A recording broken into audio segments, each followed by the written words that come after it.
This episode of the Turf District podcast is brought to you by Alberta Blue Cross. Even if you're a busy business owner with more meetings than hours in a day, you are calm and collected with your group benefit plan is taken care of by Alberta Blue Cross.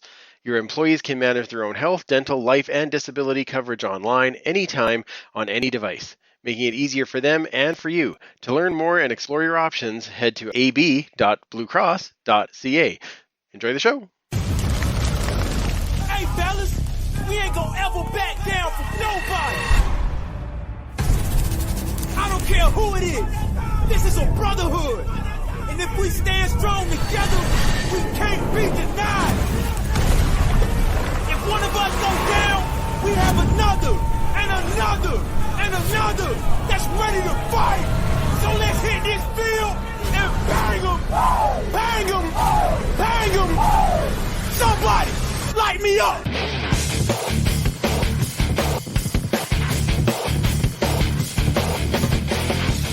It's time to huddle up.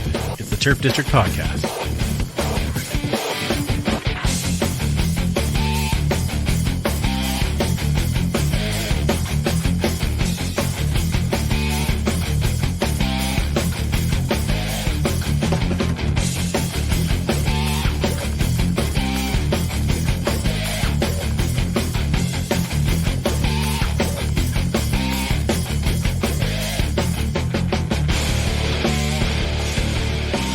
Welcome back to the Turf District, where we huddle up to talk all things Edmonton Elks and the CFL.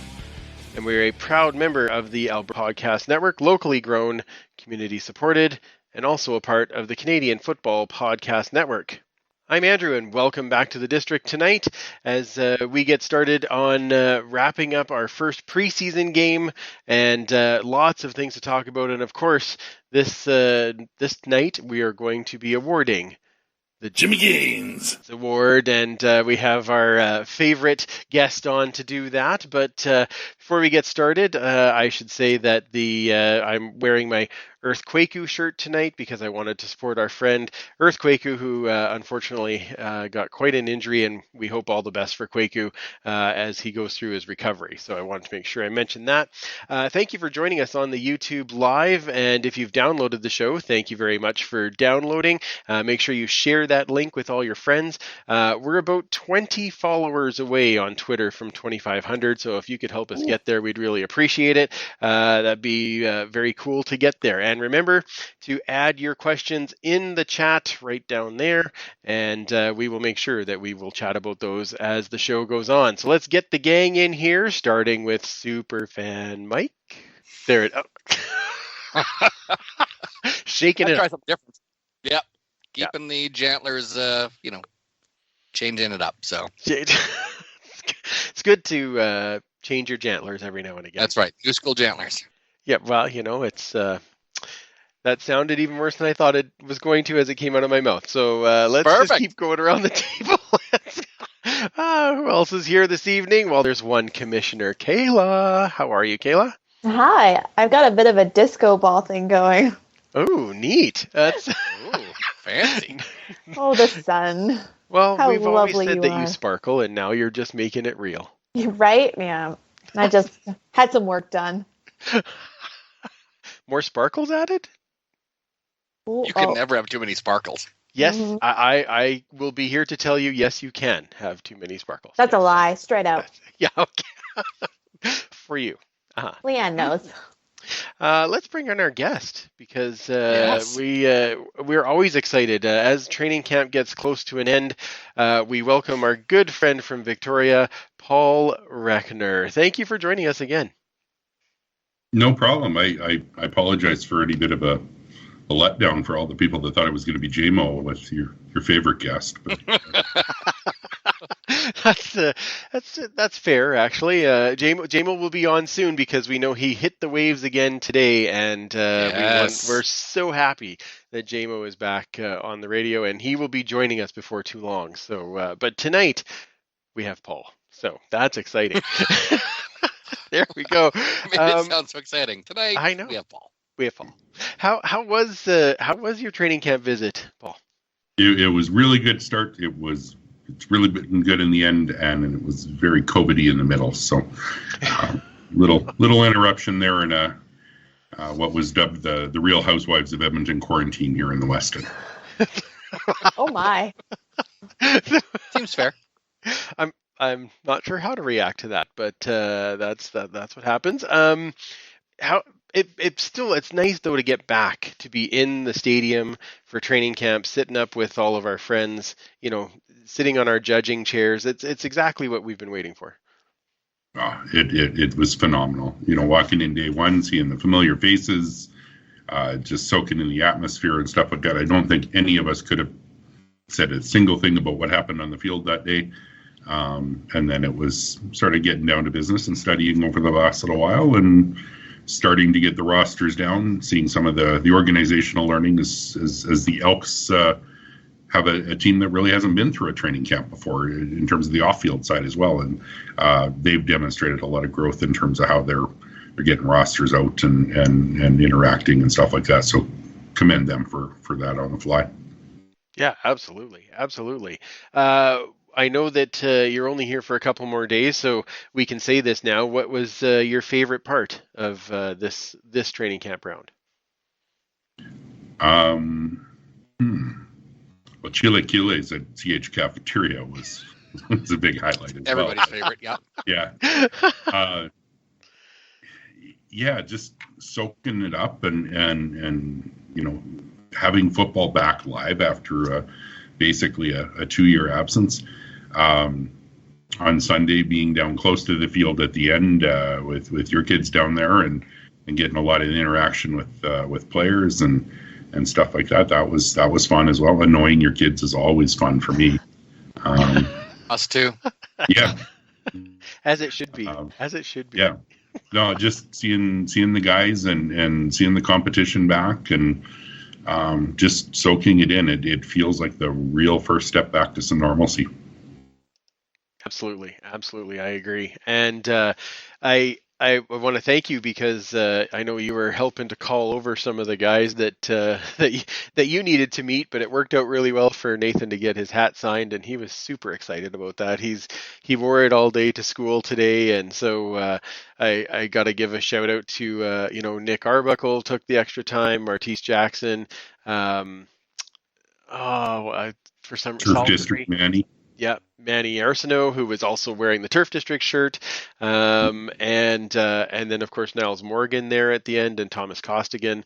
Great for them to come over and get a chance to say hi, and Nathan was really excited about that. So he's wearing his hat proudly. I'm sure he's wearing it as he's going to sleep right now. So that's and the Get Wilder t-shirt. And his Get Wilder shirt. That's right. Yeah. So like father, like son. I'm sure you wear your cap to sleep there. So yeah. I don't know what you're talking about. Yeah. No. Yeah. All right. Well, before we start talking about camp and the preseason game and all that, we did almost have a hiccup in our season. So let's talk about the CBA. It was ratified last week. Very exciting. It meant we get to keep going to practices, and of course then that we did have the preseason game. Couple of changes in the new deal. Still a 7-year deal with an option at 5 out. So that's amazing. I'm excited that we don't have to talk about this for at least another 5 years. That makes me very happy.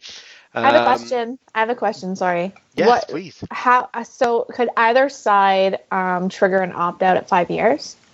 I think it's just the player side. Just the player side? And is there specifications of what can be deemed worthy, I guess you could say it, to opt out or to, I believe it's the TSN deal. Correct. Is it? So if the TSN deal gives them a lot more money, obviously the players are going to want to opt out and get a piece of that. Okay, cool. Yeah, Thank you. That's where that's sitting. No problem. There was a ratification bonus, which means each team sees approximately $130K to distribute to its players. James Wilder Jr., we found out, is using that to get a bunch of tickets to the June 3rd game. Amazing. Awesome. That was just an awesome announcement by him, and hey, if there's more people going to the game and it's another donation towards helping, Ukrainian families and that type of thing, that's just an amazing thing to do. That was exciting. Mm-hmm. Really like that. The cap is still going to rise. It'll go to 5.35 million in 2022. The minimum salary goes to 70K in 2023 and 75K in 2027. So, I mean, Paul, Mike, you guys remember when we were talking about the base salary being 55K? Like, it really wasn't that long ago, and so this is starting to get into a good spot of competition, even with the other leagues that are coming. So that I thought that was pretty good. But the ratio rule is still the weirdo rule that I'm not sure how they're going to keep track of. But we're taught 8 nationals. 1 is a naturalized American. You can have up to 2 more naturalized American as substitutes for up to 49% of snaps, and that's going to increase to 3 in 2024. So, Paul, I know that you're connected with a lot of the players in the CFLPA. Tell me, just what did you think of the deal and how this all kind of finally came together? The fan in me was frustrated for how long it took. Understanding some of the collective bargaining process, I have an undergrad in labor relations. It always goes to the end. It always goes to the 11th hour, and you kind of know that that's going to happen. Not ratifying the first agreement, despite the recommendation of the bargaining team, was very surprising to me. But what the biggest takeaway I have out of this entire thing is the solidarity that the PA was able to have, even when when the deal didn't get ratified, and there was a lot of narrative out there from both media and the league itself about this is now Canadian versus U.S. This is, there was efforts or intentional or not to sort of sow some division. And there were a lot of leaders across the league, including Nick Arbuckle here in Edmonton, that came out and said, this isn't a Canadian-American thing. This is a players thing. And we're united in this. That they still had a 99% strike vote in some cases. That's absolutely amazing, given the history of what the CFLPA has been. So kudos to the leadership from Brian Ramsey and Solomon Elamimian and the vice presidents Kinger and Big Hill and Wamba. Those guys did a tremendous job. The bargaining team got some substantial gains in terms of players' health. Before the last CBA, there was 1 year of health coverage when you retired, hurt or not. And they got it up to 3 years last time. It now goes to 4 this year and up to 5 next year. So that's so huge for American players that don't have this nationalized health care that we have in Canada. A Canadian player, if he get hurt, he's still going to be covered through his Alberta health care or whatever provincial health care. American players they're kind of on their own for some of this stuff. So huge get and not something that's really at the expense of anything either. It's doing the right thing by those that need it. So a lot of what was bargained are things that players that are currently in the league right now are never really going to see the benefits of, with the average career being so short. And most of them in the league now won't be here at the end of the 7 years. And they certainly won't be making minimum salary towards the end of that period of time. So they were in this for a lot of the right reasons in terms of future generations that are going to stand on their shoulders. Fantastic. Superfan, any thoughts on the CBA? Yeah, I think that, in the grand scheme of things, we were exceptionally lucky here and in Calgary in that the labor laws of Alberta permitted us to see a full camp without interruption. I think that had there been an interruption, that would have been detrimental to see that progress sort of just disappear if we had to take time off. It still was very tough for the other 7 teams, I think. Yeah, sure. But I think that for what they got, what they wanted to get, they needed to, as Paul said, have that solidarity and be willing to risk it all to get what they felt that they not only needed but deserved. One thing, I don't know, did you mention that there'd be 12 padded practices added throughout the year? So almost, we're talking 2/3 of the weeks there will be a padded practice in there as well. So I think that might go a long way to improving the product we see on the field as well. I don't know the numbers behind that, the stats behind the adding padded practice versus not, but I guess the proof is going to be in the pudding when we start seeing that. So that was kind of nice. I am, like you, kind of interested about the 49% of snaps that the naturalized American subs are going to be taking. I know that in the States they do a snap count for some of these players, and I think if the CFL could implement that, that would be kind of interesting for fans alike, right? Just like seeing a pitch count for a pitcher.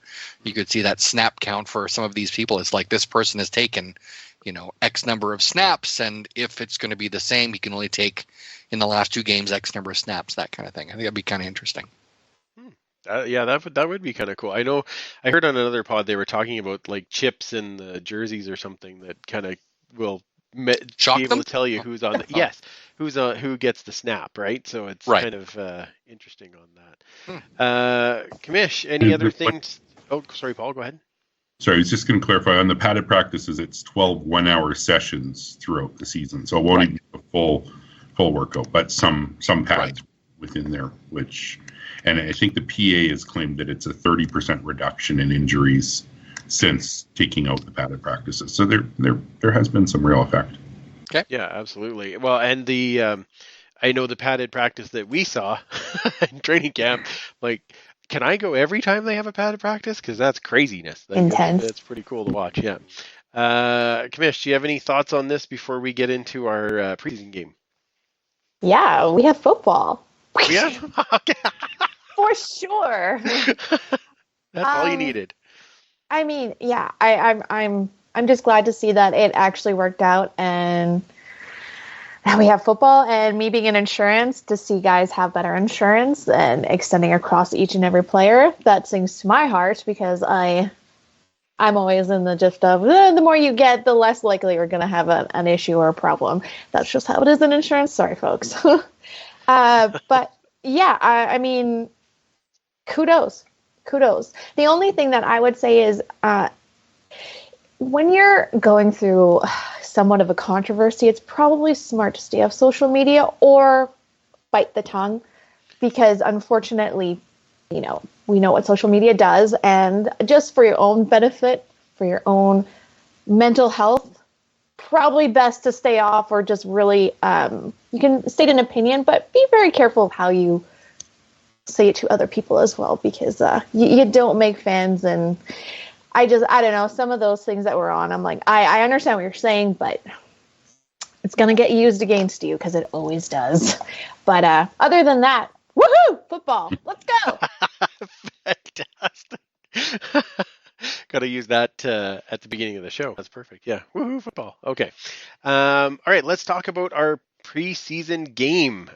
Big win by the Elks, 32-20 over the Winnipeg Blue Bombers. Now, of course, it's a game that we at least got to listen to. Thank goodness for Dave and Morley, so that we had that for us. Paul, give me a couple of impressions on the game from Friday night. Well, I think our quarterbacking situation got a whole lot clearer. I would say our backup quarterback situation got a little hazy. Fair point. Yeah. I think, we've had the 5 quarterbacks plus the internship in camp. With Beaudry and Trey Ford, I think we're a safe bet that both of those guys are going to be on the roster in some way, shape, or form. But certainly Kyle Oxley tightened things up with Cornelius in terms of how they looked anyways. But it was nice to see what a lot of us had seen in camp with Mick Arbuckle really looking the part of QB1 and translating that onto the field. Little dinged up the last few days and hasn't been throwing, but doesn't seem to be anything too major. The other name that sort of stuck out for me was Corte Sapp, defensive end. That was something that wasn't a person I really had my eye on through camp, but sometimes when the lights are on and live fire guys emerge, and in such a high contact physical battle like that, going with real snaps is a lot better judgment as to what a guy's going to bring. Yeah, no, absolutely. We heard his name a lot, that's for sure. So well, especially in that first half. I don't know how much he played in the second half, but definitely heard quite a bit in the first half. So, what about you, Commissioner? I slightly listened to the game. I'm not going to lie. I was in Calgary with family. So I was mostly just keeping track on the Sportsnet tracker of like the scores and stuff. And I know it's only preseason, but it feels pretty dang good to win. Right. And against the, Grey Cup champs doesn't hurt either. But I know like there's some not surprises, I should say, that my guy, Jalen Marshall, had a fantastic game. He had a phenomenal game. Yeah. Right? And utility guy, like all like passing, rushing, returning, like he did it all. Celebrating. Yeah. Oh, and we had a return game. Like celebration though, because it was the greatest celebration. Okay. I won't say anything. Although go ahead. It matched my vibe completely. I'm like, yeah, that's something that I would probably do. The fumble. Well, not that it was the tumble fumble. Yeah. I was going to say at tailgate, we're going to be like, yay, jump. And somebody's going to duck and Kayla's going to fly over top. And like, yeah, that was. And then just get up like it was no thing. Like, high five. All good. All good. All good. Yeah. Yeah. But yeah, Marshall I mean, did show out for sure. And we had a return game. Like, do we actually return the ball? Weird, This is right? bizarre. I don't know even, are there words to actually, I mean, it's still preseason, so you can't get too excited, but the fact that we could actually move the ball up more than 5 yards, wow. Oh, I'm getting excited. Wow. Christian Salisbury, wasn't it a 46-yard return, I believe? Yeah. Yeah. When was the last time that we actually went more than, let's say, 25 yards? 2015? No. Well, might be. There's a lot of catch and fall. Without a penalty, that's a little different. Sorry. That's fair. That's fair. Yeah. Without a penalty. A clean run. We'll have to look at 2018. I think we were close to a touchdown at one point, but ran out of gas. Yeah, maybe. Yeah, that's fair.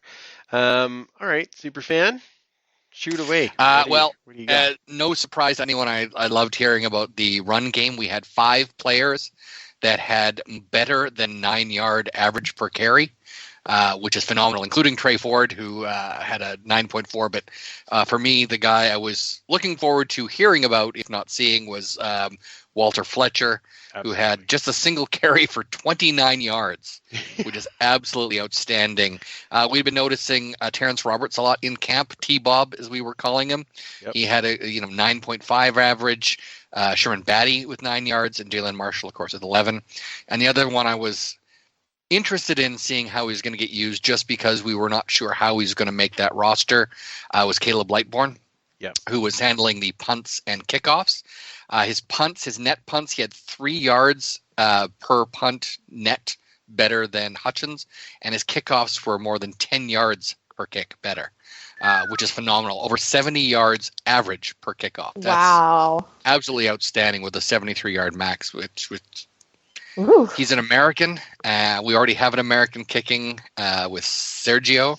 So we will see if they can make it. But he was also the guy holding on all the kicks and still holding on the kicks on training camp. So you never know. Maybe they will figure out a way to get him on this team. Yeah, they moved the kickoffs back 5 yards this year too, didn't they? They did. They sure did. And he's got a little extra leg strength could come in handy. You're not necessarily right in the end zone there.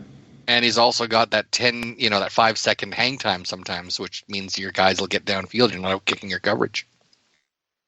Yeah, well, his hang time on his punts is ridiculous. Like, yeah, we It's averaging like 4.5 seconds, and that's crazy for So bad. how far that's traveling. That's really really cool. So yeah, no, I was definitely excited about that. Now, on the kicking side, Hutchins did go 3 for 3 in field goals Yep, and 2 for sure 2 did. in the point afters.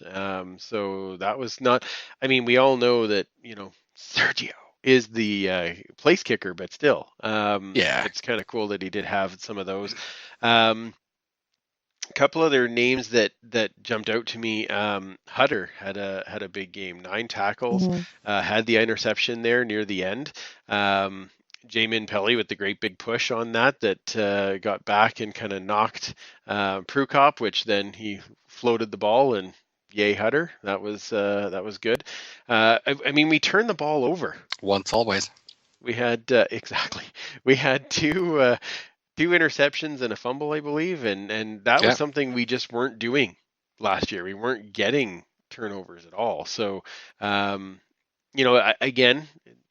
preseason game, but hey, we'll take it. Like that was there was lots of guys that stood out, and Mm-hmm.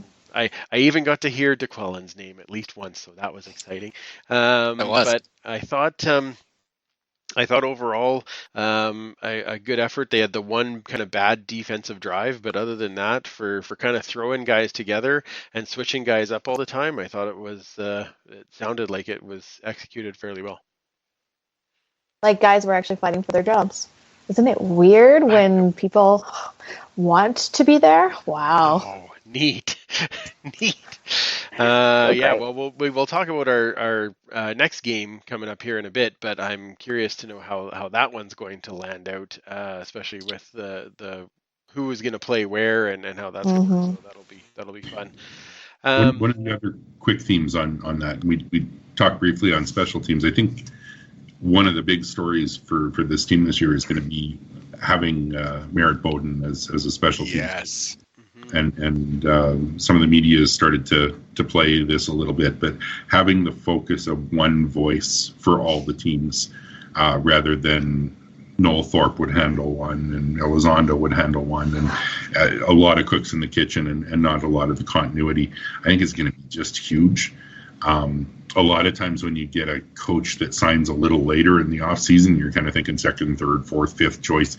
I happen to know that Merritt Bowden was their first choice, and they were going after him since early in January, and finally get him to sign. And the early dividends are certainly looking to be there.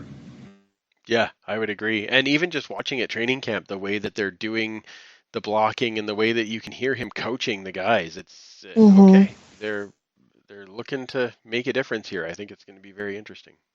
And he can rock a bucket hat. Absolutely, yeah. Don't we all need to rock a bucket hat? According to Aaron Grimes, we all need to Yes. be rocking a bucket hat. That's very important. All right. Well, before we get to our next segment, because we've talked about the game, we've talked a little bit about camp. We'll talk a little bit more, but Paul, it is that time. We need to figure out who is this year's Jimmy Gaines. You should say it. What am I saying it for? Jimmy Gaines. There we go. Yeah, for that award. And now, for those of you that are new to the show, the Jimmy Gaines Award is given to the player, the new player on the Elks that stood out the most during training camp. And this was started in 2016 when we were at camp, and there was a young man named Jimmy Gaines that grabbed the eye of one Paul Reckner, and made it also fun to say his name over and over again. And then every year since then, we have given the award out. In 2017, it went to Daquan Bowers, who was on the defensive line. In 2018, it went to Manny Hunter, who is a DB. In 2019, it went to Taekwon Glass, who was a DB on the corner. And obviously, we haven't had one since. So we've been waiting for 3 years. It is time to give the new award. So who this year, Paul, is the recipient of the Jimmy Gaines Award? Well, we had it pretty much narrowed down to 2. And as an honorary mention, Javonte Dean, a.k.a. Fodell. We're rocking 41 on the cornerback. AAA leg day, yeah. Yeah, he's at a great camp and really turned heads. But ultimately, it's DQ, DeQuillan Thomas, our Sam linebacker, appearing that he is going to potentially be the starter at Sam this year. Made an impact consistently early in camp, straight through, and I put him forward as the Jimmy Gaines this year. 2022. Brava. Fantastic. Commissioner and Mike, did you guys have anybody that you wanted to give honorable mention to? I'm not giving one, by the way, because I agree with Paul. My pick was DeQuillan Thomas. So, but Commissioner Mike, is there anybody else that stood out to you? There's been a few people I really liked. Karan Ashley is a player that I thought has been steadily getting better and better. Of course, he did have the touchdown in the game, which the celebration was a little fun as well. I mean, how can he not love that? But he's been sort of my otherwise. But yeah, DQ Thomas has been just absolutely outstanding, and a guy that looked like he was a longtime member of the squad. Yeah, absolutely. Commissioner? Another off-field shout out, just with that touchdown. The video crew from the Elks. Oh, yes. Have been putting some outstanding content there, in right place, right time, and all that sort of thing. But the production value that they're showing on those sorts of things, that's really showing through with Richard's work. Yeah, absolutely. Yeah, absolutely. And I mean, we'll take more anytime, especially on games that aren't televised. That's very true. Even if they are. Even if they are, all the time. That ground level, love it. Beautiful. I mean, I've already said it before. I love them. I love me some Five. I love me some Jalen Marshall. Yeah. So I have to give the nod, but I again agree with DQ. And who am I to say? I can't not say. I should say is Trey Ford. So I thank you for making it the backup looking a little hazy. So that makes it much more interesting. So yeah. But I definitely, I'm really excited that, Jalen was one of the first guys that I caught notice of, and he's just continuing on his progression and showed up on game day. So I really hope that continues. And number 5. There's a new It's clip. like a podcast version of Evander Kane. Nice. Speaking of, we have no Oilers game on that night coming up, so that's excellent. Yes, and no Oilers game thanks. tonight, which was great. Next week we might be absolutely screwed, but tonight we don't have a game, so it's great. We can have people join us here. That was fantastic. All right, Superfan, should we grab some fan questions here before we get to some Horde and Tell? Yeah, we've got a few things in here. I think the line of the podcast so far comes from Linda Wood Edwards, who, after Paul was introduced, says, "I've seen better hair on cheese." As someone who makes cheese, I have to agree. It's true. Oh my. Yep. Jerry Cooper echoes. What was that? Wood, L. Yes. The Jerry Cooper echoes thankfully the Oilers aren't playing on the night of the big game on Friday, so let's hope for some good weather. Ken Ludwig says it's 23 degrees for a high temperature on Friday, partly cloudy, so perfect. Absolutely stellar football weather. Ken Ludwig says, I want to see Loxley with game time in the first half against the Stamps. It's a higher caliber opponent. And that's the thing, is we have to remember that even though we were just listening to the game, this was against a lot of backups in some cases. And so they were getting down the depth chart by the time they got to that fourth quarter. So you have to temper some of your expectations, but even still, some of these guys on our side were also down the depth chart as well. So outside of our offensive line, I mean, some of our receivers and everyone else were long gone, the starters anyway, by the time we got to Loxley. What else we've got here? Chris Agar sounds like he was at training camp today. He says the kid from Nova Scotia was booming the punts. And Fletcher was looking good in drills today. Big quicks, which is, to be expected. Come on. Yeah. Yeah. My That's high normal. school nickname. Normal. What's that? My high school nickname. Big Quicks. Oh, I thought he was the kid from Nova Scotia, which was confusing me. Ken is saying, yes, kickoffs. We're moved back there now for kicking from the 30. So you got to figure if someone's kicking, a 70-yard kickoff, that's getting it down to the 10 still, which is pretty impressive. Very. Yeah. Ken says also, it sounds like he was at camp. It was nice to see McConzo on the field today. Oh, that's I'm not good. I sure if wanna he see him in practiced on game Sunday. action. Yeah. Yeah, absolutely. And a person I've been sort of looking forward to seeing was Niles Morgan, and he had been sort of in and out of camp the entire time, so it sounds like he's back as well. So that's great. Jerry Cooper with an interesting notice on all of Paul's Jimmy Gain winners is that all of them have played on D. Yep, that's true. Yeah. What's it going to take to get an offensive player or maybe a special teams player as the Jimmy Gaines winner? I was gonna say, I think Gavin Cobb made a push for it early, and then had to work up a little bit. So maybe next year there'll be somebody. You never know. Yeah, something for them to aspire to. All those newbies in camp next year on offense. It's kind of an interesting aspect. I never thought about it that way, but when you're watching things in practice, offensive successes you generally chalk up more to a team thing. Sure. Great catch by a receiver. Well, it was a fantastic ball by the quarterback as well, or great blocks, something like that. Yeah.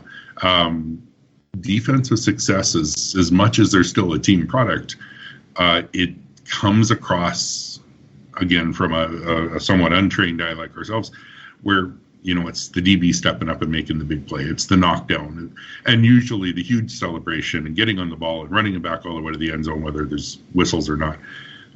So there could be a little bit of bias within that, just in terms of how we're watching the thing. So it's an interesting point, and I will take that feedback next year.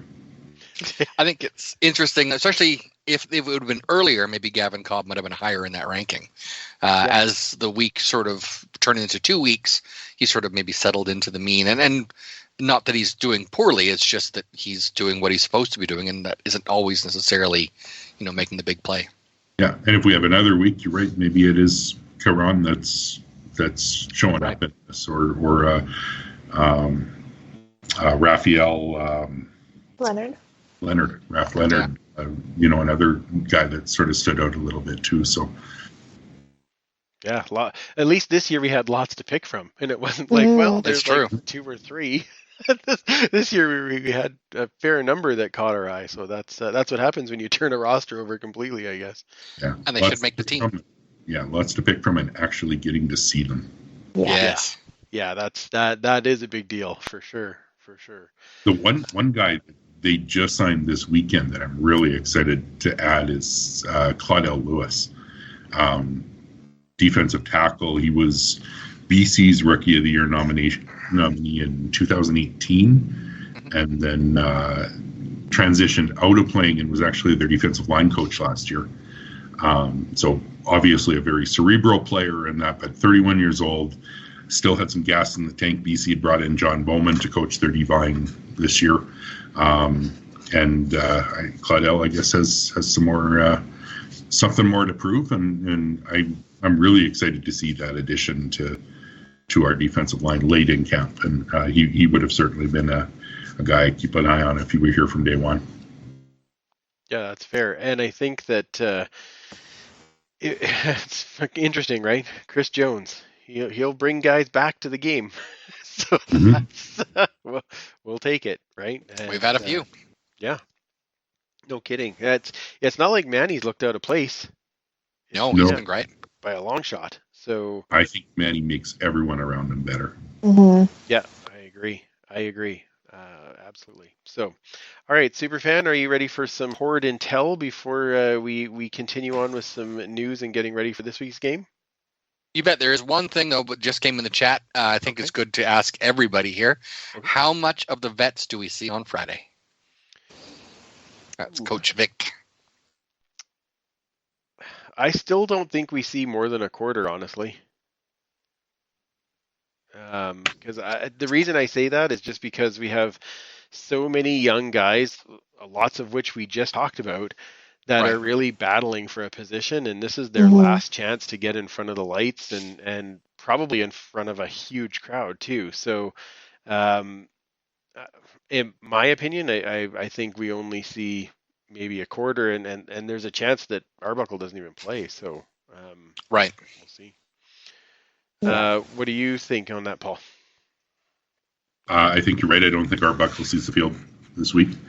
You're going to prioritize evaluation, both in terms of how and what we're going to use Trey Ford for, as well as trying to make a decision if there's one to be made between Loxley and Cornelius. I think bets are going to play when they're still competing for a spot. They're going to be given every opportunity, and I think that's a Jones thing. You're going to respect your guys that way. But there's also some that didn't even play last week. Dion Lacey, Adam Konar, where you're going to want to work them and get their legs under them and see where they're at. Niles Morgan, I don't think is going to play this week, but he was indicating he'll be ready for week one. I think Toby Antigua got dinged a little bit last game, so I could see resting some guys, but I think, again, you want to have the starters in there to the degree that they're important in evaluating the others. You need some starting receivers if you're going to evaluate your quarterbacks. You're going to need a good protection of a starting offensive line to really see how those guys work with a little bit of time and not just throwing blitzes at him and stuff like that. And Winnipeg really blitzed a lot on Trey Ford in the first half. And in the second half, it sounds like he handled it a lot better and got his composure. Well, we know that Calgary likes to blitz even late in the game. So better make sure that you have some protection. Well, it's a good thing a There. quarterback got released today or yesterday. So Yeah. They were all just grumpy about the loss. That's what happens. well, I meant Pipkin being released, so he's available. So you never know. Oh, so you never know. That's true. Yeah, that's a Aw. yeah, exactly. BC needs a guy. They do. Yeah. Mike, your thought? How long are the vets in? Yeah, I think you might see a quarter, maybe 20 minutes of the game for the most part. But like Paul says, some of these guys are going to need to play. Our offensive line is going to be pretty much intact for the majority of the first game. You're going to want to see how some of these new guys are going to go, so they might rotate them in with some of the veterans just to see, if we have Beard and Cordy on one side to test out some of those tackles.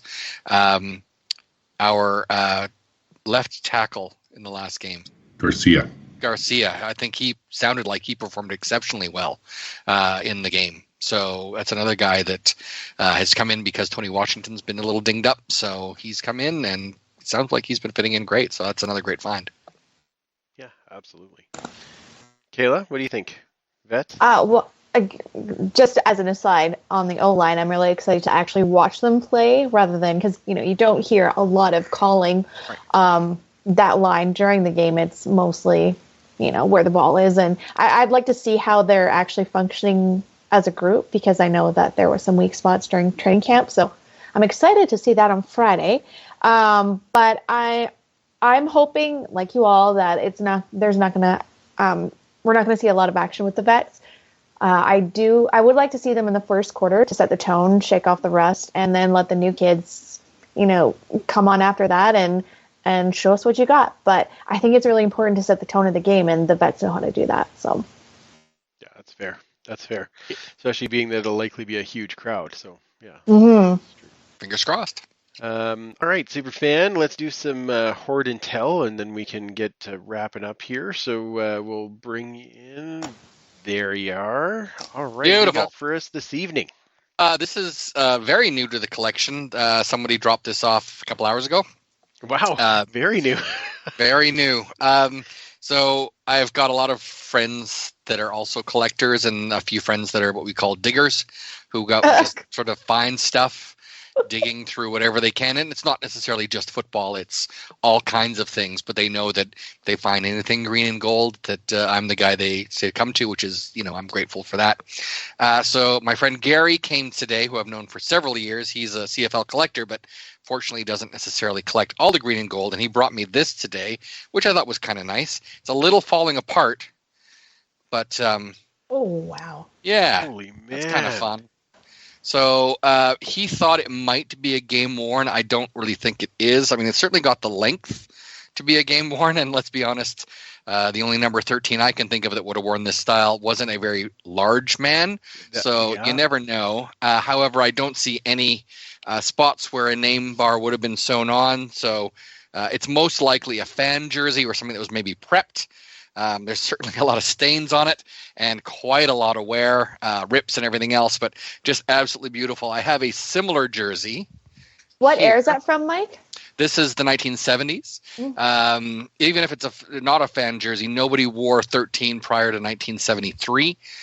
In 72, when Larry Highball was here, he wore 73 because he was mostly taking offensive snaps. And then in 73, they moved him to defense and he wore 13.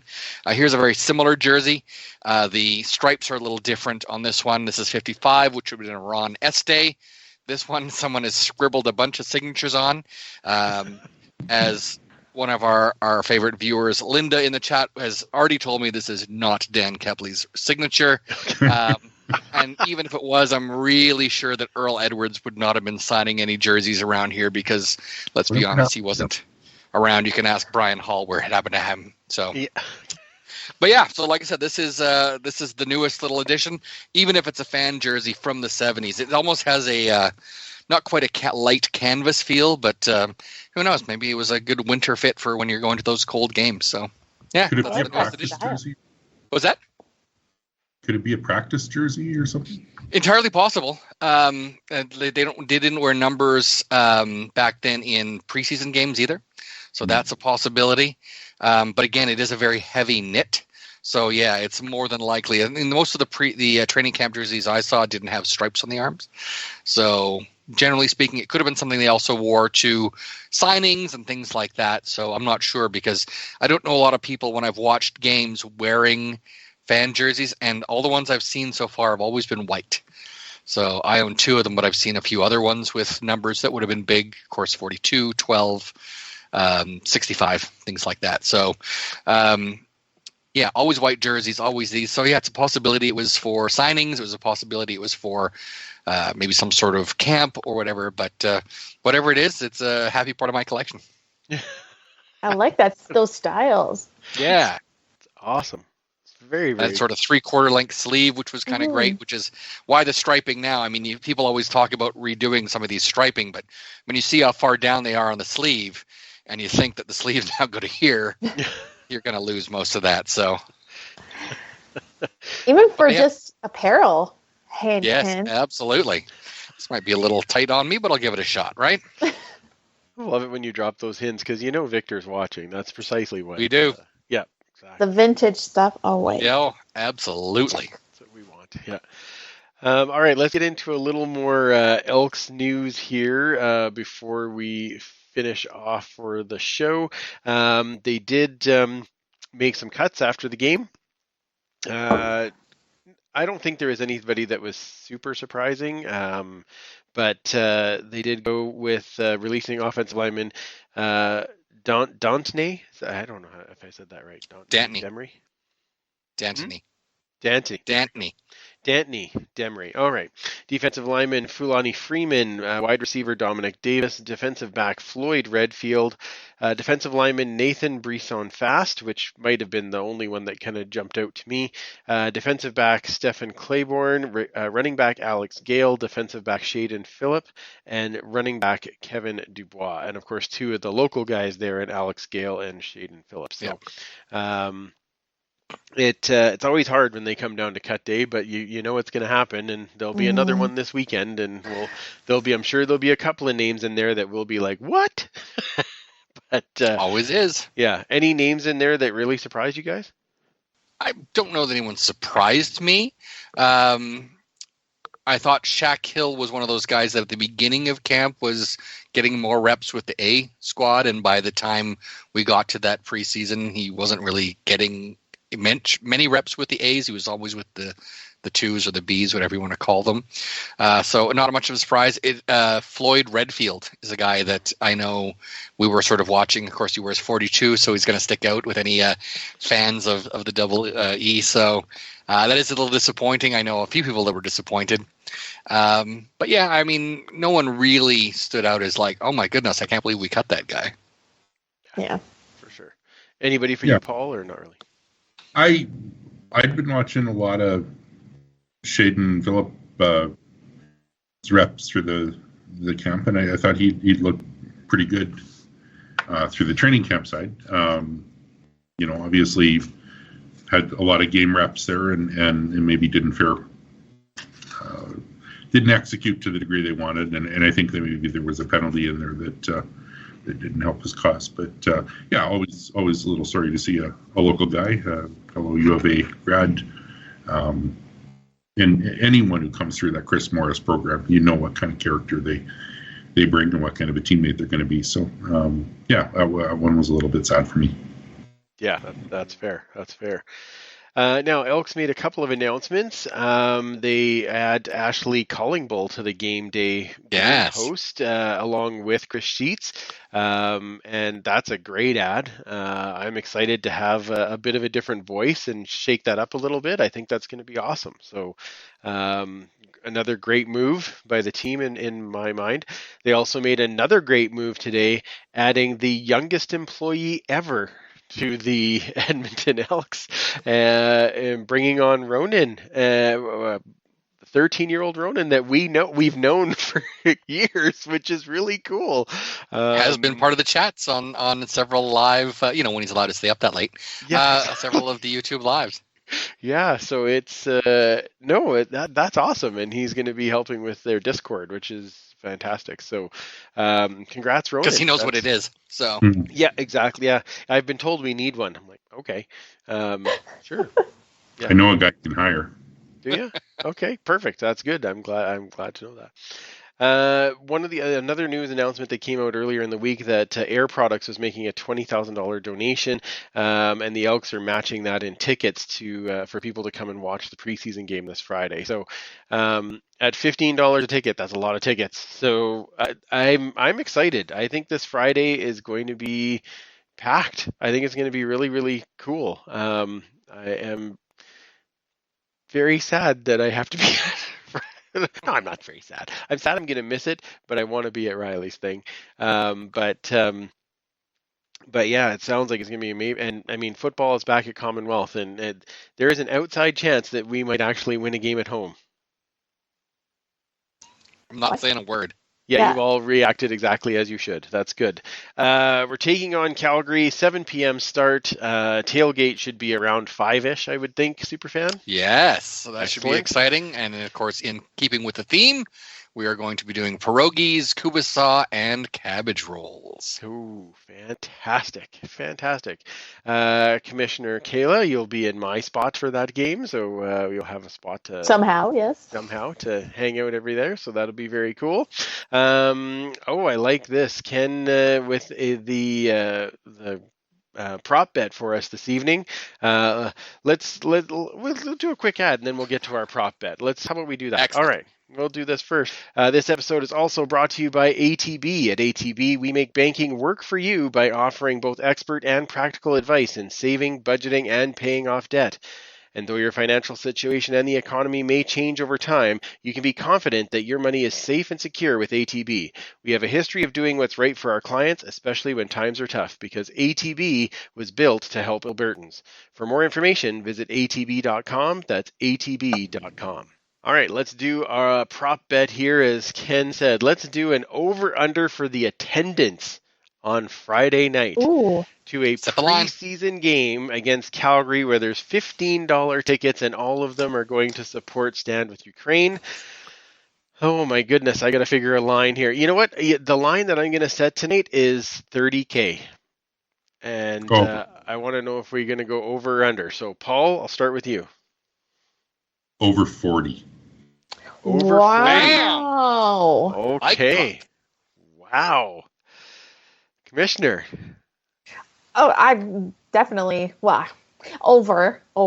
Whether people show up or not, that's the amount of tickets that will probably be sold. But because we all know how we're like, really, there's 35K here. Are you sure?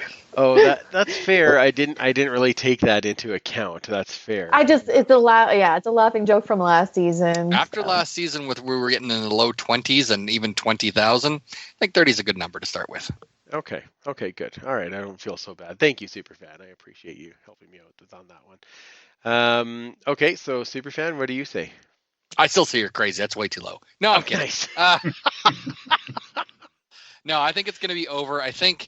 Just the numbers you even talked about with the Air Products doing 20,000 and the Elks matching in tickets. I mean, right there, you're looking at whatever that is, 40,000 divided by 15. And we're talking, What is that, 3,500 tickets? So right there, in addition to the season tickets, and of course, with the biggest season ticket selling day we've had to date, whether they show up or not, those were included in the numbers. So I think, 30,000 should be a very realistic number. I was going to say closer to 35,000, but I like Paul's number. If we can get over 40,000, that's going to have a big statement to the league.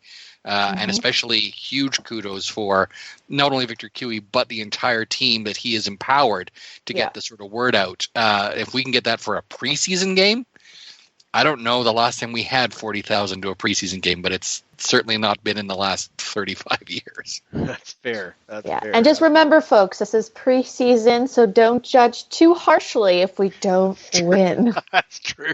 That's very true. Just come and enjoy. We get 40,000, we win.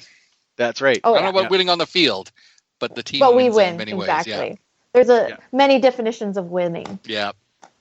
That's very true. That's very true. I'll say just over, I guess, because now I really can't go against all of you guys. But you could, but you'd look like a jerk. That's right. Well, is that any different than any other day? Like, really? Well, I didn't want to say. Okay, yeah, thanks. Appreciate that. That's amazing. All right. Well, this has been an amazing show as always, and it's always fun to give away the Jimmy Gaines Award. And Paul, we need to really get a plaque appreciate for that. We really do. We need a plaque and then a small trophy for the winner, so we can hand that trophy to him. Probably the one with the great big thumbs up on it, right? Because that would be the greatest thing ever. Like, yeah, you know what you get from us? One of these. That's right. Yeah. Well done. Yeah, the okayest player of camp. Nice. Yeah, okay. That'd be amazing. But Paul, thank you once again for joining us, both for your camp insights and for awarding the Jimmy Gaines Award. Where does everybody find you if they'd like to interact with you more on social media of some kind? Not really active on social media, but Twitter at PR Reckner. And that's it. And Commonwealth for the next 2 warnings. Okay. Fantastic. And Commissioner, where does everybody find you? On Twitter at Duchess Lombardi. Perfect. Super fan. You can find me at 56 Parkies, and then the history, as well as a bit of hoarding on the Edmonton Football History account, which is at EDMHISTOREE. Lovely. You can find me at Freepalicious, and of course the show at the Turf District. You can find that on Facebook, Twitter, and Instagram. Trying to get a little more into Instagram as we go forward here. It's I gotta. Trying to learn, but it's all learning. But join the huddle there and make sure that you join in the chats with us. Our APN shout out this week goes to the Second Floor podcast. Omid and Kenny discuss how to survive, thrive, and keep the good vibes flowing in life, health, and business. You can find them and all the other great shows on the Alberta Podcast Network at albertapodcastnetwork.com. Wow. There you go, Mike. Got you that one. That's good. Follow our friends at Pay It Forward with Football. Of course, they are also sending a ton of people to the game, and it's very exciting that they're able to do that. Again, help spread kindness, and check out Pay It Forward with Football. So we stick around for overtime. We will have a brief overtime tonight to just chat a bit more about some of the things that are going on. And otherwise, we will be back next week where we will be talking about beating down the Calgary Stampeders in preseason, and we will get ready for our season opener against the BC Lions out in Vancouver, which is going to be so amazing. Our I know season, people will be there. I will be there, and it's right around the corner. Paul will be there too. Look at that. Half of the people on this podcast will be at that show, so that's exciting. So make sure that you check out the show whenever you can. Share the show when you can. We're excited to get the season started. Thank you to all of you for being here, and thank you for everyone that contributed in the chats. So for Paul, Commissioner Kayla, and Superfan Mike, I'm Andrew. Remember, you can't catch footballs with your face, and we will absolutely talk to you next week. Thanks for listening. Find more great shows like this at CF Pod Network on Twitter.